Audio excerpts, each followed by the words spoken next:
Сайн мэцхан үзэгчдээ та бүхэндээ арай мэндийг хүргэе. Инхрээ бяцхан хүүхдүүдтэй хэн бүхэнд зориулсан жаргалтай хүүхэд нэвтрүүлгийн цоо шинхэн дугаар үзэгч танд хүрэхэд бэлэн боллоо. За тэгэхээр манай нэвтрүүлэг маань хүүхдүүдийн тухай сонирхолтой мэдээллийг үзэгч танд хүргэхээсээ гадна эцэг эхчүүдтэй зориулсан хүүхдийг хэрхэн асран хамгаалах талаарх зөвлөгөөг мэргэжлийн хүнээс авч та бүхэндээ хүргэдэг байгаа. За мөн зөвхөн ээжүүдтэй гэлтгүй эцэг эхчүүдтэй зориулсан гэртээ гарт орох материалаар бүтээлж уран бүтээлийг хэрхэн хийх талаар бас зөвлөгөөг та бүхэндээ хүргэдэг. За тэгэхээр манай нэвтрүүлгийн хамгийн ихний булан буюу ээжүүдийн булан маань яг одоо үзэгч та бүхэнд хүргэх гэж байна. За энэ удаагийн буланд маань мөх чимэг маань оролцож хэрхэн ээж болсон тухай сонирхолтой хүүхдээ за мөн эмзэг үеэсээ та бүхэндээ хуваалцах гэж байна.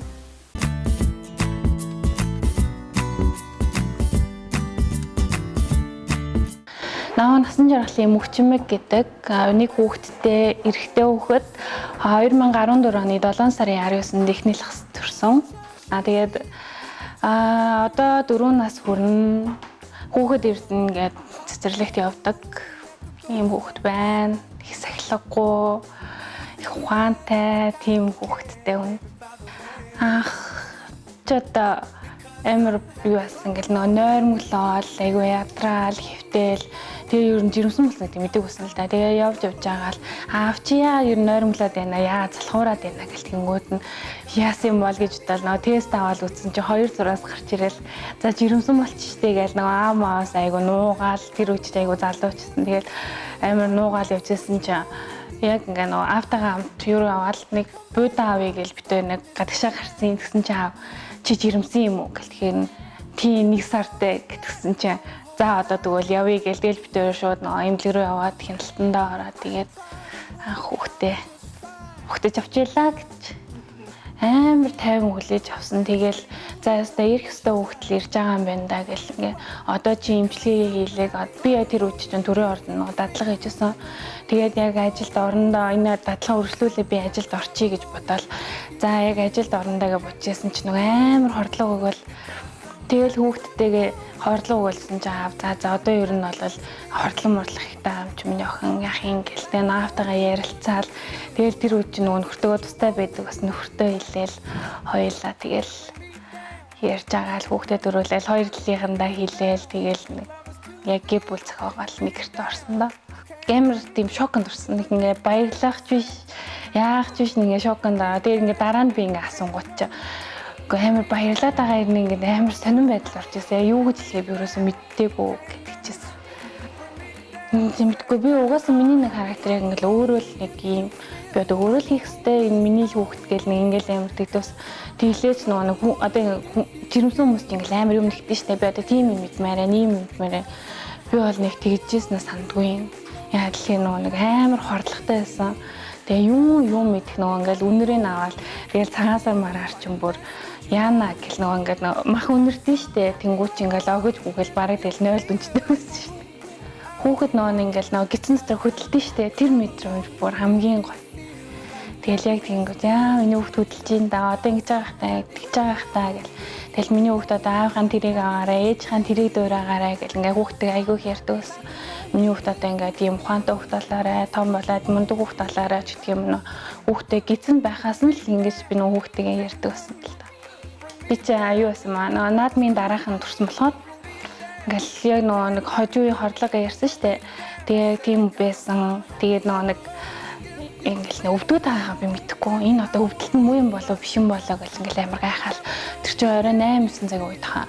19 ч тэ. Тэгээд 8-9 цагийн үед 18 юм байна. 8-9 цагийн үед ингээл нэг амар сонирн болоод энэ одоо өвдөлт муу юм болоо гэл аав нөгөөрөө дунтажсэн. Манай хүн гадуу найзтай уулзах авцсан байлоо да. Тэгсмсэн тэгэл би нэг л биш энэ одоо өвдөөд байгаа юм болов энэ одоо юу юм бол гэлтгсэн чинь миний охин унтж аав нэгд өдөр чамайг имлэг тавиаж хэвтүүл чинь тэгээд төрнө гэд яг хуцаанд болоог байсан л та. Тэгээл чам тэгээд төрүүл чинь миний охин одоо унт зүгээр наадах чинь зүгээр тэгж байгаа ингээл тэгээл бүр болохгүй нэг л биш болоод янгууд нээж рүүгээ залхаал ээжүүдийн нэг л биш энэ одоо яаж байгаа юм бол гэсэн чинь наа чи яг жинхэнэ өвдөлт нь ахаа ээж нь одоо очлоо гэл тэгэл ээж ирээл аав нөгөө унтжсэн чинь гэлс ирээл тэгэл очиж машин дээргээ авчраал нөхөрлөгөө яриад тэгэл ингээл зам тэгэл амар өвддөг гэсэн гэж бодоод ингээл машиныхаа нөгөө юунаас зуураад ингээл явчихсан амар санд. ээж хоёр тустай байдгийн. Наа бүр бага байхаас салцаа. Тэгээд аавтан тэгэл бүхэл юм аавтаа ярьдаг. Тэгээд бараг бодолч маань нөхрөөс илүү наваа мэднэ, сонсно, зөвлөн.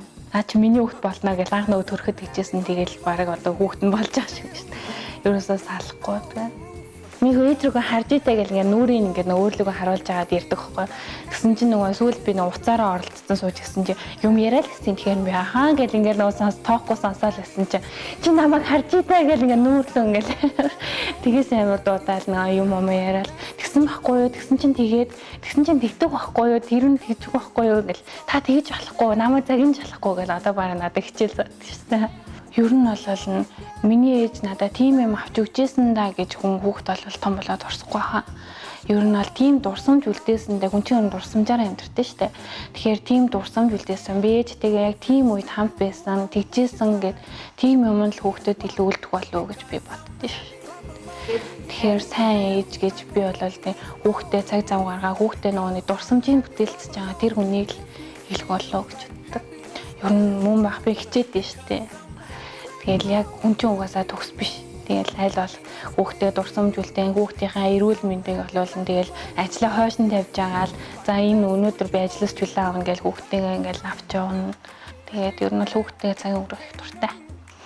Хүүхэд нөгөө нэг машины цонхонд гараа авчирлаад тэгэхэд айгүй амар дагаж үлжсэн. Тэгэл нөхөр аав хоёр нөгөө яа панигнд орол юу гэж хэлэх юм мэдэхгүй. Одоо яана гэд нөгөө намаа за энэ хачижсэн хүүхдээсээ харсангүй гэж за хичээсэн хүмүүс чинь өөртөө хэлэх үггүй болол нөгөө юу тэдний үгийг сонсох ингээл бүр хүүхд уйлал би наан мэлэмрээл тэгэл мөмөө үгүй нөгөө аргатгаал тэгээд хумс нь хугараад тэгээд одоо гайгүй болсон. Манай ээж айгүй тийм уйхан байдаг шүү дээ. Ингээл нэг жоохон ингээл нөгөө ширүүн дуурч муурах юм бол ингээл нөгөө мэлэмрээл эсвэл нь одоо нөгөө насандаа ч юм уу ээж хүн тийм байдаг ч юм уу ингээл айгүй тийм уйхан тийм зөөл хүн тийм хүн байдаг. Тэгээд ээжтэй намайг ингээд төрүүлээ тэ ингээд 10 сар тээгээ намайг ингээд үдий зэрэгтэй төрүүлээ. Тэр одоо нөгөө яг ээжтэйгээ адилхан төрдөг гэсэн л юм хтэн. Тэгээд тэр хүнд өвдөлтийг ингээд мэдрээд намайг төрүүлсэн маш их баярлалаа. Тэгээ ингээд хөөрөө хооллоод ингээд айгүй эрүүл харуулгаж төрүүлсэн маш их баярлалаа.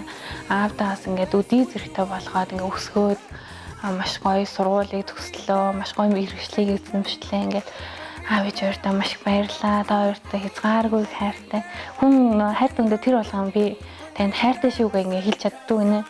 Тэгэхээр одоо энэ ташааныг ашиглаа та хоёртаа маш их хайртай шүү гэж хэлье. Нөхрийнхөө би анх нөгөө нүдийн би иглээд хүний нүдийг амар хардаг. Нүд гэдэг чинь нөгөө сэтгэлийн тол. Тэгэл нүдийг ингээл хараад ямар гоё харцтай, ямар гоё сормостой, ямар хөөрхөн залуу вэ гэж хараа. Тэгэл яасан чи ингээл нөгөө яг ингээл явцсандаа хүн ингээл таньдаг штэ. Тэгсэн чи айгүй гоё тийм хүндлэлтэй.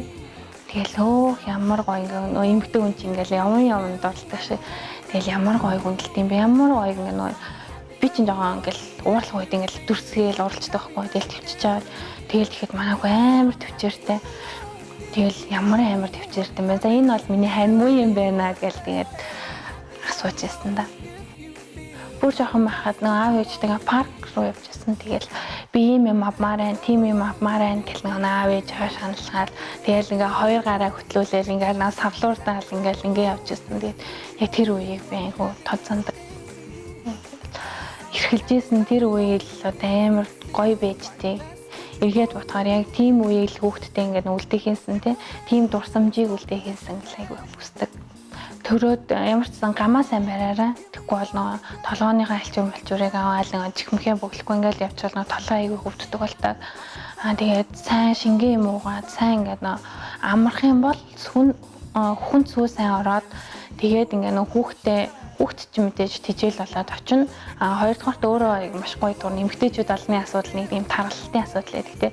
Тэгэхээр өөрөө маш гоё турна. Тэгээд хүүхд ч юм хөөрхөн бомбаагаад айгүй хөөрхөн тижээлээ аваад явах ёстой юм дэмүүдээ аваад авчна. Тийм болохоор тэгээ сайн амарч агаарай, сайн шингэн муугаарай гэж хэлмээрээ. Ямарсан нэг юу нөхрөөтэй өрөө өвчсөн тэ нөгөө залуу асууж учраас маргалдах юм айгүйх гардаг.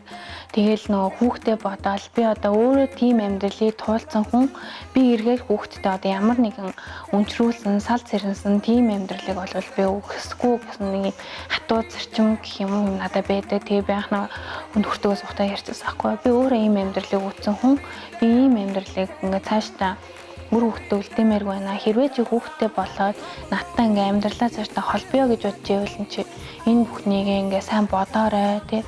Тэгжээж чи надтай суугараа гэсэн чи маань нөхөр би чамтай суун чи яг миний хань мөн гэдэг чижсэн. Тэгэл яг одоо ингээ үзэрэхтэй өрөөл битээр чин дунднаас салд нийлнэ гэх юм болно шүү дээ. Тэгэл хадмуудж оролцсон, манай аав ээж нар ч оролцсон. Тэгэл яг одоо ингээ нөх хүүхдээ элэг бүтэн өсгий гэсэн үднээс ингээл хоёлаа амьдрч юм. Тэгээ ер нь амьдралд манай хадмууд жилдэг юм, манай аав жилдэг, ээж жилдэг төвчээртэй байгаарай гэдэг. Тэгээ нөө аав ээж хоёрын хувьд бол би нөө нэг хоёр талынх нь гэрийнх нь айгүйх оролцож исэн юм байна гэж бодсон байлалынх нь яриа сонссон л да. Тэгээд ер нь бол хүн гэр бүлээ зохиоцсон байгаа бол хоёр талаас ер нь бол гэр бүлийн асуудалд нь битгий оролцоосэй гэж нөгөө хүмүүсийн айгүйх юм битгий оролцуулаарай гэж айгүйх хүсэж байна. Тэгээ тийм юмнаас болж айгүйх нөгөө салалт царналт гадны нөлөөллөөс болж нөгөө хоёр хүн хоорондоо болоод идэг гэвч нөгөө гадны нөлөөллөөс болоод ингээ айгүйх салалт үүсдэг гоо шалтгаан. Тэгээд би бинд өгнө чаарай. Тэгээд төвчээртэй агаарай. Ингээ залуу найзуудтай тийм ингээ бидний одоо үеийнхэнд ингэж хандчихмээрээ. Хүүхдтэй дууд болж өгдөг. Дуу гэхээс илүү зүгээр би ингээл хаяа хэлчихдэг шүү дээ. Ямар аа. Хөө тэгэл нөгөө хамт орсаар ялээ. Жишээ айлм. Гүн гэмүү мөгч агаал ингээл бүсэн тэр нь зөхөөл тэгэл.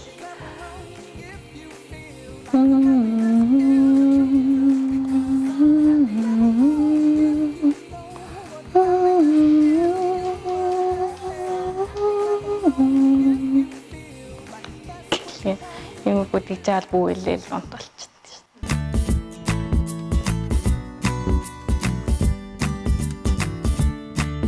Манай нэвтрүүлгийн ээжүүдийн буланд оролцсон мөнх чимэгтэй маш их баярлалаа. За дараагийн булан бол эмчийн зөвлөгөө болон үзэгч танд яг одоо хүрэх гэж байна. За бид энэхүү буландаа нярай хүүхдийн хамрыг хэрхэн яаж цэвэрлэх талаар зөвлөгөөг хүүхдийн төв сувиллын нярай сувилагч Насан Жаргал та бүхэндээ зөвлөснийг хүргэх гэж байна.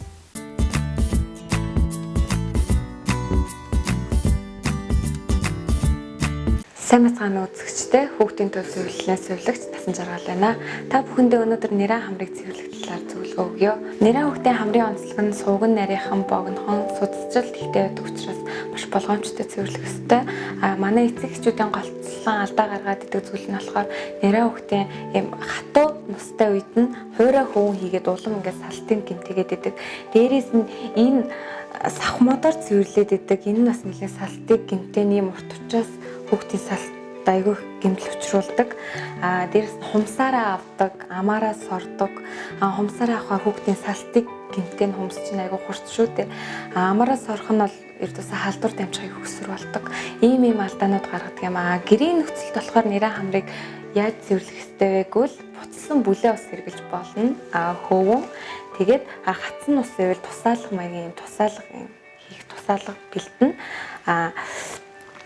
Хөвөнгөө яаж бэлтэх вэ гэвэл имэрж бэлтэх байгаа. Одоо би та бүхэндээ үзүүлье.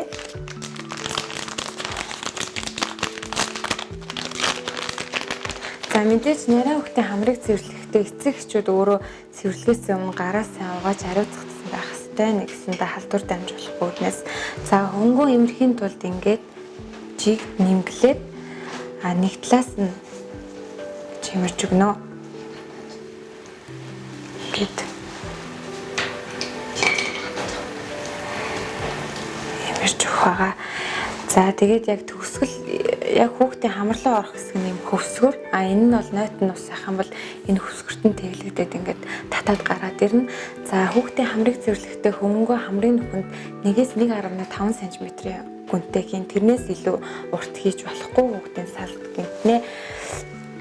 За тэгээд хэрвээ хатуу нус байх юм бол наан харагдаж байгаа хатуу нус байх юм бол хамрынхаа тусаалгыг мэдээж буцсан бүлээ усаараа 1-2 туслыг хийгээд жоохон дэвтээж агаад наашлан байвал хорой хөнгөрөө саяны мөн айдлаар хамрын нүхэнд хийгээд ийм нэмрэх маягаар ингэж татж гаргаж ирнэ.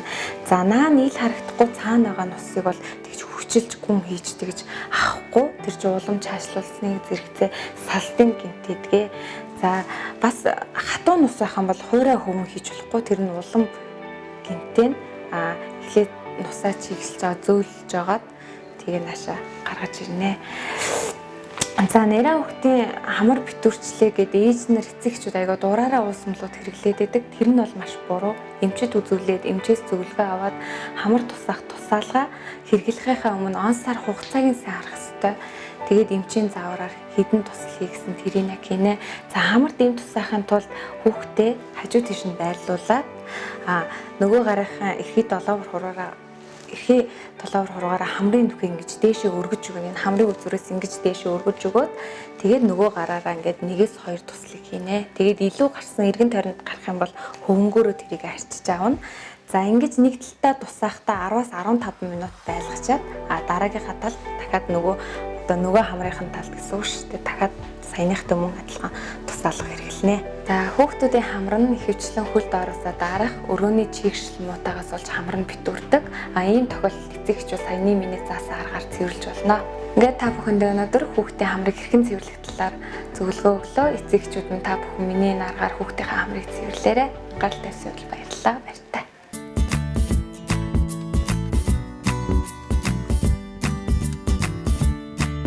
Дөнгөж төрсөн болон анхлан төрсөн эцэг эхчүүдтэй зориулсан зам мөн хэрэгтэй мэдээллийг хүүхдийн төв сувиллын нэрийн сувилагч насан жаргал маань та бүхэндээ хүргэсэн байх гэж найдаж байна. За дараагийн булан бол та бүхний танин мэдэх үед зориулсан мэдээллийн булан юм. За бид энэхүү буландаа монголчууд хүүхдэд нэр өгөх ёсны талаар хүргэж байна.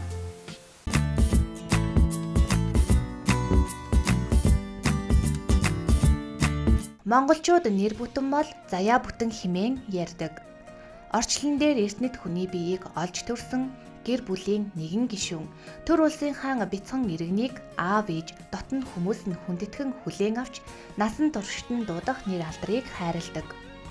Хүүхдэд нэр хайрлах ёс нь эрт үеэсээ их нарийн учир утгатай байжээ. Ингэхдээ өдөр гаргийн сайныг харж үлзий дэмбэрэл эрүүл энхийг бэлэгддэг байж.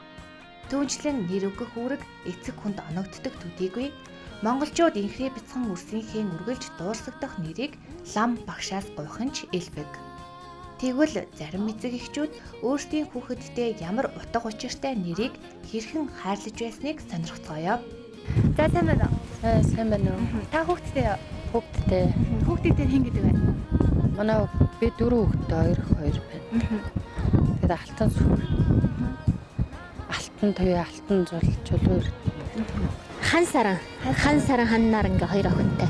Тэмүүжин. Манай охиныг нямцран оюун гэдэг. Билгүүнэ. Хүүхдийн нэрийг яаж өгсөн бэ?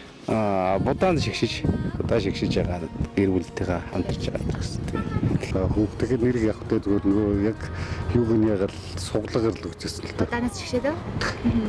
Хүүхдийн нэрийг будаан тэгээд л өгсөн шүү дээ. Яг тухайн цаг үедээ бэлэгдэж л өгсөн байх гэж бодсон. Бага охиныхаа нэрийг төрөхтэй жоохон хүндрэлтэй төрсөн учраас аав нь нэг лам хуургаар явж авчихсан тий. Нөгөө будаан дотор шигшчээр ах トゥ нараараа шигшчээр тэгэл гарч ирсэн тэгэл. Таны хүүхдийн нэрний утга учир нь юм бол? Энэ болохоор манай энэ эхнэрийн дүү яг яасан. Гэхдээ олон улсууд гэсэн нь бараг 20 улсуудаас л миний охины нэрийг суулж гаргасан. Энэ бол одоо миний зэв байгаа. Хүүхдийн нэрийг хан гэдэг чи одоо тэнгэр агуу гэсэн тийм тэгэл одоо тэнгэрийн сар нар гэх юм уу? Тиймэрхүү утгатай л өгчсэн байна. Одоо Тэмүүжин гэж Чингисийнхээ юугаар л Бэлэг шигээд. ням гараг төрсэн байхгүй юу? Миний бага охин маа дээр нямцран гэдэг нэр өгсөн. Бас их чинь оюун ням гэж байсан. Тэгээд тэр тухайн үед би залуу байсан болоо тэр нямыг хассан байдгийг. Тэгэхээр их л цаанаасаа бэлэгдэлтэй ням гаргууд төрсэн охтууд л гэж тий төрсэн гаригаар нь хэлсэн байдгийг тий. Сэрж хата. Аха. Сэрж готог чиний нэрийг хий өгсөн юм бол. Чиний нэрийг аав ээжээс асууж ирсэн үү ер нь? Нэрнийхээ утга учирыг мэдэх үү? Гэтэ чи нэрэндээ дуртай юу? Чамаа хин гэж дууддгийг? Хин гэж дууддгийг? Манай ангийнхан бол годоо отдог гэж дууддаг. Гэрийнх нь юу хөө? Гэрийнх нь Зүгээр сүйрж хатаг бай. за баярлаа.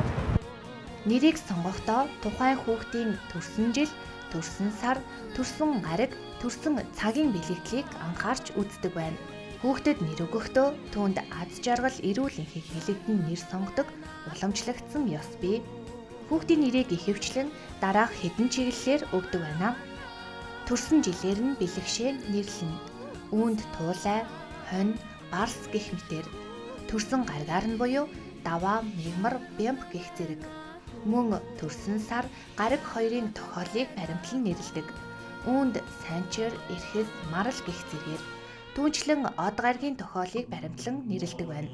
Хүүхдэд нэр хайрлагатаа хийддэг хүүхдийн тогтод зэргийг харгалзах нь ч бий.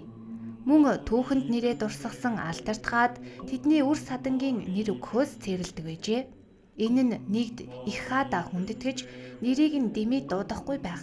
Нөгөө талаараа ийм нэрс хүндэтнэ гэж үздэг байв. Гэтэл өнөөдөр Тэмүүжин, Чингис, Өгөөдөө, Ану, Мандухай зэрэг хаад хаттын нэрс их болжээ. Мөн эцэг эхчүүд өөрсдийн жихэнд сонсголонтой гоё гэсэн нэрээ хайрлах нь ёс уламжлалаа дагсан эсэх талаар гандан тэгчлэн хийдийн ламаас тодрууллаа. За хүүхдэд нэр өгөх ёс гэж яддаг. Энэ бол 6 ухаанд л одоо нэг сарыг одоо 5 гараг туваачдаг. Одоо 1, 6, 11, 16, 21. Тэгээ 21, 26 гэдэг. За энэ болохоор энэ өдрүүд төрсөн болохоор дорж буюу тийм Батух хатуу тийм одоо өдрүүд төрсөн гэсэн утгатай болж байгаа. За дараагийнх нь болохоор 2, 7, 13 ингэж хашаа тогтоог нэм явчихдаг. Энэ болохоор эренчин буюу одоо их эрдэнэ гэсэн тийм сансраад одоо юу нэгэсэндээ гариг гэд бидний толгоос арай өөрөөр тоолж шүү дээ тийм ээ. За эсвэл нөгөө төгөр нь болохоор нөгөө 7 гарагт тоогаад яг төрсөн өдрөөр нь доо мэгмар лагвар баасан юм гэдэг явж байгаа шүү дээ. Энэгээр нь бас нэрийн нөгөө явчихдаг. За ер нь дээр үед л хүмүүс бол ерөнхийдөө бол энэ хоёр талаар нь хоёулангаар нь өгдөг байсан байх. Одоо ингээ хүмүүсийн нэр ингээ бодоос бодвол тэгээд монголчууд ч бол ер нь бэлгэрээ болсоо тийм амны бэлгээр ер нь юм дандаа бэлэг тэмбэрлэлээр нь бодож ярьждаг учраас ер нь төвд чинь нэр бай монгол нэрч бай дандаа тийм сайхан бэлэгдлэр бол өгч өгдөг энэ нэрийг бол за тэгээд бол сүүлийн үед бол янз бүрийн нэр бол хүмүүс өөрсөндөө сайхан гэсэн нэрийг өгöd байгаа тийм. За тэгээд тэн дээр бол нэг буруу шаад жоох юм байхгүй зөвшгөөд жоох юм байхгүй. Гэтэ бол нэг жоохон яг энэ нэг орсон одоо тэр өдрийн бол ихвчлэн оруулж өгдөг. Төрсөн өдрийн бол ихвчлэн оруулж өгдөг тийм байсан ба. Тэгвэл одоо ер нь бол үгэл хэрэг нь бэхждэг сайн байдаг гэснээр бол одоо өгдөг гэсэн ба. За тэгээд бол өөх ёсноо бол ер нь бол эрэгтэй хүүхдийг бол зүүн чихэнд баруун чихэнд нь 3 удаа лээд эмэгтэй хүүхдийг бол зүүн чихэнд нь 3 удаа алчдаг. Тэгээ хүмүүс бол тэр гэр бүлийн хүмүүс л өөрсдөө тэр одоо хүүхдтэй юм ачцээд юм нэрхтэн бөө хүмүүс бөө нэр зөвлөж байгаа. Тэгээд нэг будаан шиг гарч ирсэн нь бол өгч идэг тийм ээ. Тэр нь бол өөртөө тохирсон гэдэг.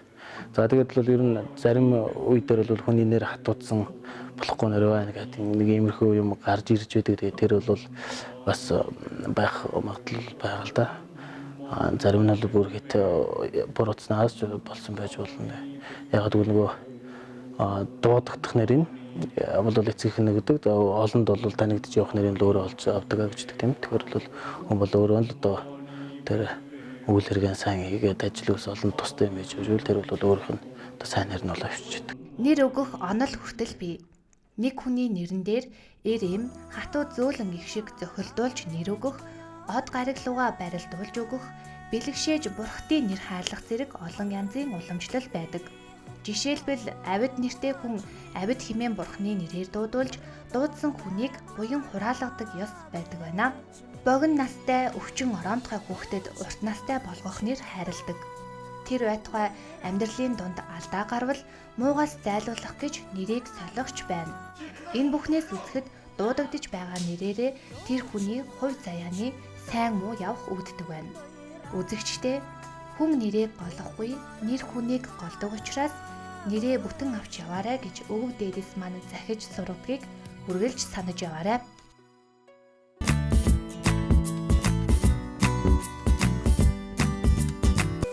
Хүүхдэд нэр өгөх ёс нь эрт үеэсээ уламжлагдсан ирсэн. За мөн өөрийн гэсэн дэг журамтай байдаг талаар дөнгөж сая та бүхэндээ хүргэлээ. За манай жаргалтай хүүхд нэвтрүүлгийн дараагийн болон бол инхрээ бяцхан хүүхдүүдтэй зориулсан мэдчилгээний болон юм аа.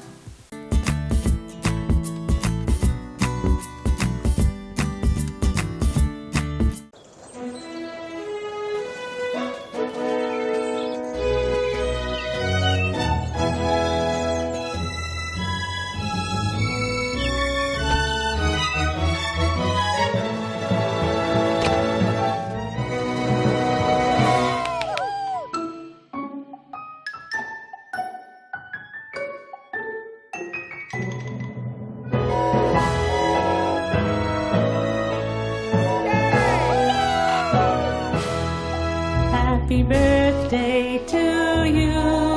Happy birthday to you. Happy birthday, happy birthday, happy birthday to you.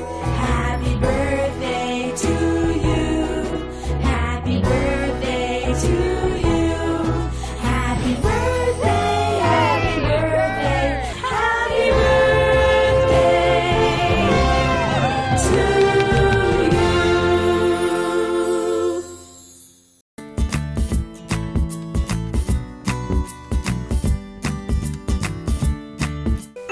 Эцэг эхчүүдтэй хандаж хэлэхэд та бүхэн минь инхрээ бяцхан хүүхдийнхээ төрсөн өдрийн мэдчилгээг манай жаргалтай аж хүүхэд нэвтрүүлгийн энэхүү буланд оролцуулахыг хүсвэл доор гарч байгаа утсаар холбогдоорой. За манай нэвтрүүлгийн хамгийн сүүлийн булан буюу бүтээлч ээж булан маань яг одоо үзэгч та бүхэндээ хүрэх гэж байна. За бид энэ удаагийнхаа энэ буланда хаан урлан төвийн багш Наран гарвын та бүхэндээ зориулан хүргэж байгаа харандааны ишинд сарны хийх аргыг хүргэж байна.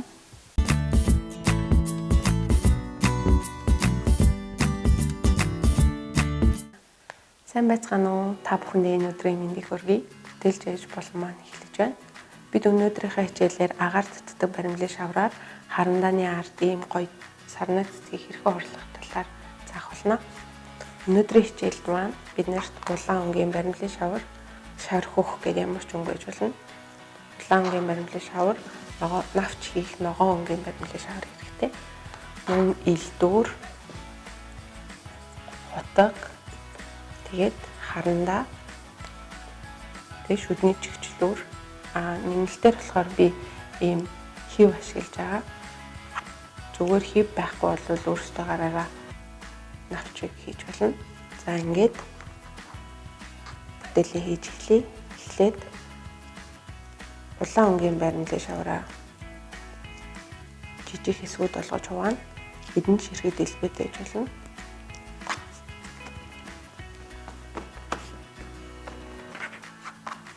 Баримлын шавраа урт цуваад дэлбэгээ хувааж өгье.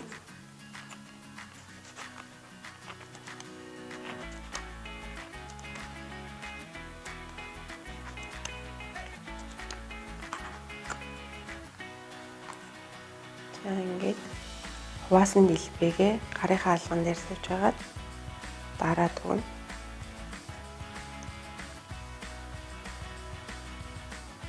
Гарынхаа алган дээр тавхад бага зэргийн юм цэцгийн дэлбээ шиг шууд бүр хавтгаа биш ийм хэлбэртэй болж өгч байгаа. Мөн нэрээс нь алганы хий ороод илүү амьд цэцэг шиг болж өгөх юм аа.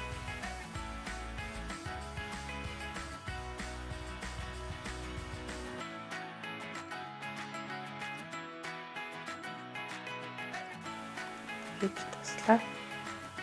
Одоо бүгдээрээ харандаага авч агаад харандааныхаа хар хэсгээр сарнаа цэцгийнхаа гол хэсгийг хийж өгнө. Гэхдээ арай 100 хэлбэртэй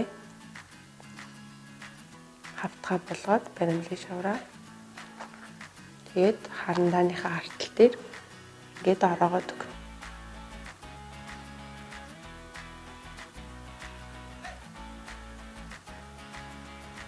Амар нэгэн наалтгүйгээр сарнаа цэцгийнхаа голыг харандаан дээрээ тогтоож өгч байгаа.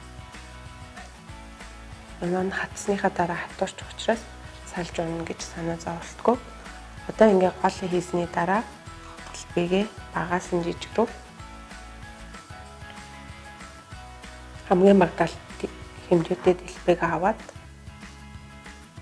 дэлбэнийхээ дотор л дараагийн цэцгнийхээ дэлбэг дэлбэг ингээ хийгээд өгнө. Эхний 3 ширхэг дэлбэг хийж. За ингээд 3-ыг хийж тусгай дараа цааш нь өргөжлүүлээд дэлбэнийхээ дандаа дотор талд нь өмнө наасан дэлбэнийхээ дотор талд нь дараачихаа дэлбэг хийж өгнө. Ингээл илүү гоё харагддаг.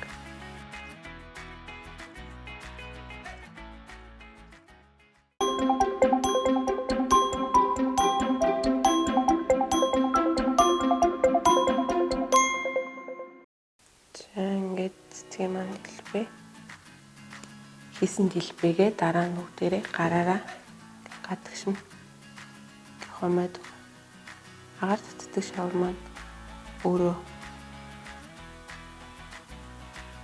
хоорондоо наалтаад байдаг учраас наалтахаас өмнө дэлбэгээ хооронд нь наахгүйгээр гээд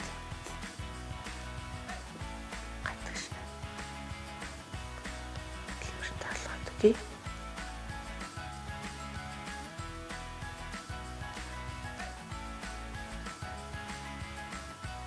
За ингээ ерөнхий цэцэг маань бэлэн боллоо.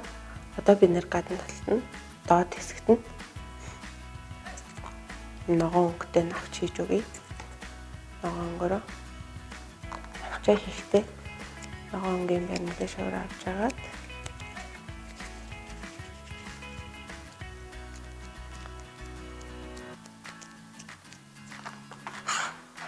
илдвэрлэлтэн.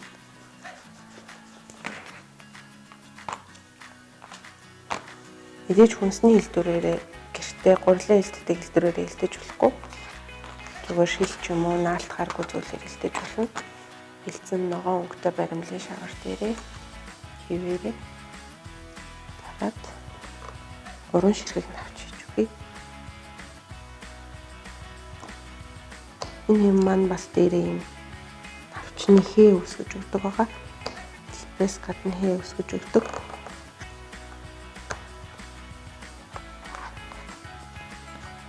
Баримлын шаварны өөрийнх нь зориулт юм багаж бол биш. Ялуу хийдэг панданд нь навчтай хэв байгаа. Тэртээ баримлын шавраар юм хийж захтаа хэрэглэсэн бол цэвэрлээд ялуундаас эргэлж болно. За ингээ хийсэн навчаа зарим харандаанууд нартлыг ингээд хазаад амар муухай болгосон байдаг. Тэрийг далдлаад бас ингээ хийгээд өгч болно. Хүүхдүүдтэй бүх төрлөөр нь амтантай цэцэгтэй гэд янз бүрээр хийж болно. За ингээд навчаа тогтоосныхаа дараа навчны доотлолт юм муухай арцаар юм гарч ирж байгаа. Энийг нь цасны утгаар ингээд зүсээд тэгшлээд аваад.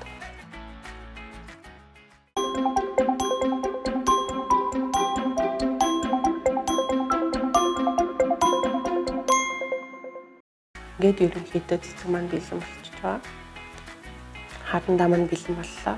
Цэцэгтэй харандаа маань бэлэн боллоо. Энэ цэцэгтэй харандаагаа илүү гоё харагдуулах нь би энэ дээр болохоор зүгээр гэрт байдаг өөрсдийнхөө хэрэглэдэг ч байсан хамаагүй юм тэнээр дээд хэсэгт нь навчин дээр нь болохоор алтлаг борон зүүн өөр навчныхаа хээг илүү гоё тод харагдуулах нь бол бичиж өгсөн.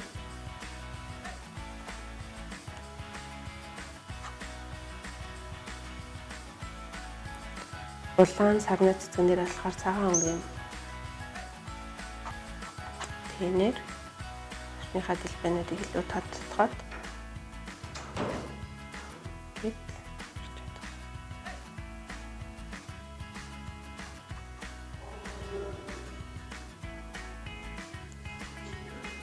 за ингээд харандааны арыг ийм гоё цэцэгтэй болгох хичээл манд баслаа. Дараагийн дугаар хүртэл түр баяртай.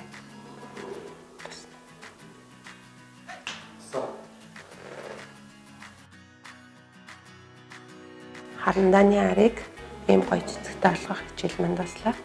Дараагийн дугаар хүртэл Түр баяртай.